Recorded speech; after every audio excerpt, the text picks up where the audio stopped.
Hey everybody, and welcome to Soundcheck. I'm Scott. And I'm Wade. And today we're finishing up our look on the discography of AFI. We've come a long way from Answer That and Stay Fashionable. We've done a lot of evolution in sound, from hardcore punk to horror punk to post-punk to poppy post-punk to where the fuck we are now. It's been a long road. But this is the season finale of this season of Soundcheck. That's right. We'll be back in a few months. But we're going to kick it off with AFI 2 albums. We have Burials and the... and the self-titled album, also known as the Blood album. Which is like... after Crash Love, I was like, oh no. And I was like, I've listened to this months ago. I guess I was like just doing stuff, housework, whatever. I didn't really love these albums. After listening to it, sitting down and actually listening to these albums are a lot better than I thought they were going to be. It's almost like actually listening to them helps. Yeah. I'm only playing with you. But we're going to start off with Burials. So this was coming off of Crash Love, and this was, visually, I would say Burials is a huge departure from Crash Love, whereas Crash Love was a huge departure from... December Underground. And Burials. Burials came out in October 22nd, 2013. The producer was Gil Norton. So in this one, I feel like they kind of went back to their dark roots with this one and the Blood album, which we'll get to. I think they really... I don't know if it's they felt like maybe that was where the not the proverbial money, not in the sense of actual money, but I think they thought maybe that was like their bread and butter, that was their niche. This album, I think, takes aspects from Sing the Sorrow, December Underground, and a little bit of Crash Love, not a lot, but a little bit, and tries to mix them together as like a best of, in a sense. However, it didn't quite do it for me. My real take with this album is it's not a bad album. Like, none of these albums have been bad. It's just, I don't know. This one feels very monotone to me. This one feels, like I said, there's no real punch. There's no real hook to anything, which is something that, you know, when you listen to the whole discography, you expect out of them. And I don't think it was there. I feel like they were in the right direction. I think we needed this album to get to the Blood album, which I liked. Spoiler alert, I liked better than this album. Really? I feel like we needed this I guess we needed this album to get to it. What's interesting? I like this album better than the Blood album. I had a feeling you would. I think what I like about it is what I like about December Underground, it takes the chances, but I think it does it better than December Underground does. And takes the chances of different sounds, different instruments, different tones. It makes it a little better. It's definitely an improvement from Crash Love, because Crash Love was just one tone, one everything, boring. Honestly, I thought this album did that too, but but it was just the tone was different. I couldn't differentiate a lot of songs. But I will say about these two albums, but I'll get to it when we get to talk about the Blood album. But yeah, no, like I feel like part of what I didn't like about the album, I thought it was a little too long. I thought maybe they could have dropped a few songs, cut a few songs short.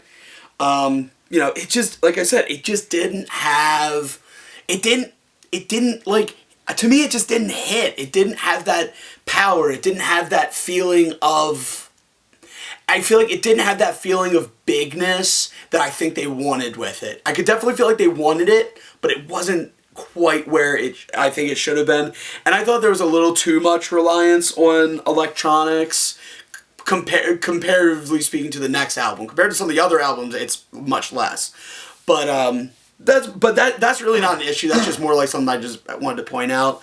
But like my main thing is, like I said, there just wasn't any, like, nothing grabbed. You know, it felt like the music was brushing past you rather than trying to grab you. And that, like I said, that kind of made me not sour, but it definitely didn't pique my interest as much. I'm gonna say my hit. Yes. The hit for this album is Greater Than 84. That song is so catchy, has a good riff, has a good energy. It's so fast, and it's it's kind of like, it's like a throwback to their punk days, but it's also still current. I think it's just a cool, catchy song. My favorite was "I Hope You Suffer." That was my second, as a runner-up. I like this one because to me, it was one of the few times where I felt like they really tried to make a song stand out.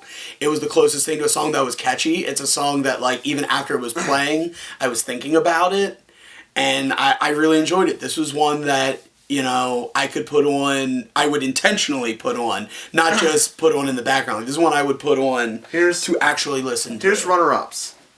Wild. I think it's very infectious and very fun. So very wild.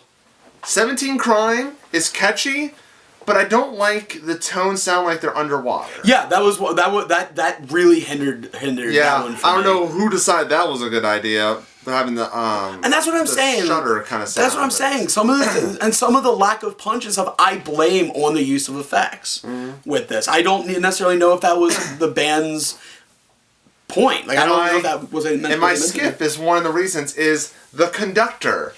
That song is so pointless, and I don't know. And also, I'm gonna compound it. It's a back-to-back skip. It's The Conductor and Heart Stops are two songs. I'm like, cut these songs. I completely forgot about those. My worst is The Embrace. That's not a great one either. I thought it was, compared to what I know they're capable of and what else is on this album, I thought it was too basic. I thought it didn't have anything interesting going on, and quite frankly, I thought it was one of the more extreme examples of them using effects on this and electronic shit and stuff that I'm not too big of a fan of. I don't dislike it, but it needs to be used sparingly and it needs to be used properly, and I don't think this song did either of those things. I don't think it ticked either box. Then we move on to the Blood album, which came out. I have the notes. I know this one came out in 2016. Nope. January 17. Sorry, January 17. 20th, 2017. Sorry, 17. It was announced in 2016. It is produced by Matt Hyde and Jade, the guitarist of AFI. And you know, the fact that this one's produced by a member of AFI really shows. I definitely feel like this album takes everything, as I said about Burials, taking everything that the other albums did. I think this one takes everything the albums did, but did it right and did it better. And, I mean, I can't say enough good things about this. I thought this album was a return to form. I thought this was their first great album since like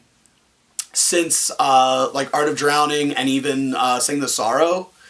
But I would say more Art of Drowning because that's my favorite one. Like I said, I really think they perfected everything they wanted to do, or at the very least, they always had it perfected, but this was like the first example of being able to really show it off the way they wanted to. It had punch, it had power, it gripped you, it